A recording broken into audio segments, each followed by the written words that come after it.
Hello, everybody, welcome back to our channel where we post tutorial videos. And this channel's name is Tech World, so just keep that in mind, right? And by the end of this video, you guys will know how we guys can log in into United Wholesale mortgage account. Or basically it's a website which provides you mortgage, and mortgage is also known as loan. Alright, so if you guys don't know what mortgage is, it's basically a loan. So with that said, let me show you guys the steps on how we guys can log in into the United Wholesale account. And yeah, don't forget to hit the like and subscribe to our YouTube channel Tech World as well. Now let's move on. First step, search for United Wholesale Mortgage Login, click on the first link over here and it will take you to this official website over here. Click on where it says login. To do that, it's going to take you to this login page. Over here enter your email address which is linked with your United Wholesale mortgage account like this.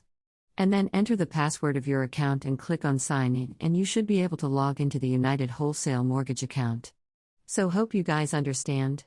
And don't forget to hit the like and subscribe, and I will see you guys in my next video. Bye.